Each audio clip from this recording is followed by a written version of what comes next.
নুসাল্লি আলা রাসূলিল কারীম আম্মা বাদ। সম্মানিত ভাইরা, অনেকের প্রশ্ন থাকে যে আমরা ভণ্ড পীরের কাছে যাব নাকি ভালো পীরের কাছে যাব। সকলে চায় ভালো পীরের কাছে যাব। তো ভালো পীর কারা আর ভণ্ড পীর কারা, এটা চেনা একটি মানদণ্ড আমি হাদিসের মধ্যে পেয়েছি।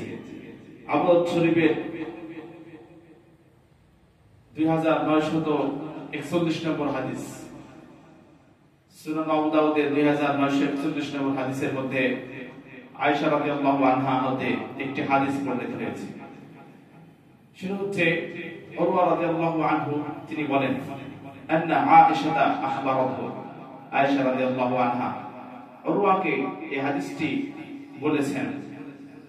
সেটা হচ্ছে আখবারাতহু আন বাইআতি রাসূলিল্লাহ সাল্লাল্লাহু আলাইহি ওয়াসাল্লাম নিসা।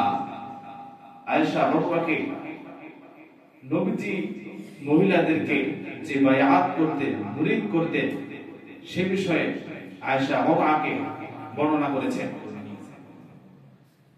আয়েশা রাদিয়াল্লাহু আনহা বলেন, قالت ما مس رسول الله صلى الله عليه وسلم يد امرأة, নবীজি কখনো বায়াত করতে গিয়ে কোন নারীর হাত কখনো স্পর্শ করেননি। কোন নারীর হাত নবীজি কখনো স্পর্শ করেননি। তাহলে কিভাবে বায়াত করতেন? অথচ অনেক ভণ্ড পীর রয়েছে যারা মহিলাদেরকে নিজের বুকের সঙ্গে বুক মেলায়, নিজের হাতের সঙ্গে হাত মেলায়, নারীদেরকে গোপন কামরায় নিয়ে গিয়ে বিভিন্ন ভাবে অঙ্গভঙ্গি করে তাদেরকে চুলকের লাইনে নাকি পায়ে হাত দেয়। এরকম ভণ্ড পীর যারা আছে নারীদের হাত স্পর্শ করে, অথচ রাসূল সাল্লাল্লাহু আলাইহি ওয়াসাল্লাম কোনদিন নারীদের হাত স্পর্শ করেননি। ইল্লা ইয়াখুযা আলাইহা, তবে বায়াতের উপরে নবীজি অঙ্গীকার গ্রহণ করতেন।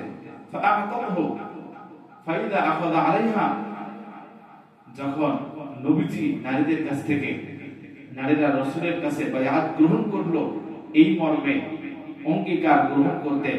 ফাআতাহু, নারীরা নবীজি কথার উপরে, বায়াতের উপরে অঙ্গীকারবদ্ধ হতেন, অঙ্গীকার করতেন।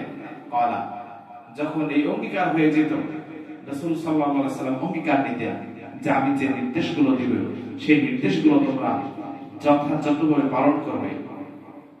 এই মর্মে শপথ করাতেন, মহিলারা শপথ করত। এটাই হচ্ছে বায়াত, এটাই বায়াত নবীজি থেকে আমরা বুঝতে পারি।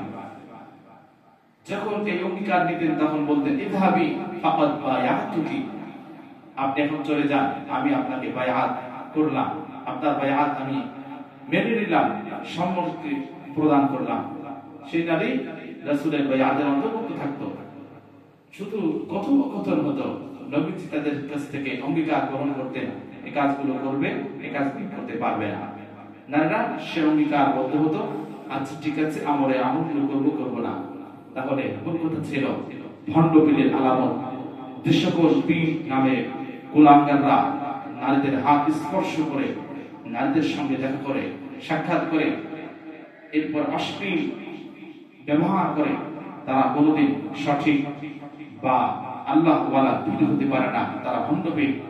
যারা সহিহ হক্কানি পীর হবে তারা কোনোদিন নারীদের হাত তুলের কথা, তাদের সামনে যাওয়ার সাহস তারা করবে না। আল্লাহ পাক রব্বুল আলামিন সকল ভণ্ড পীরদের থেকে আমাদেরকে দূরে থাকার তৌফিক দান করুন। আমরা তৌফিক পেয়ে ইল্লা বিল্লাহ। আসসালামু আলাইকুম ওয়া রাহমাতুল্লাহি ওয়া বারাকাতুহু।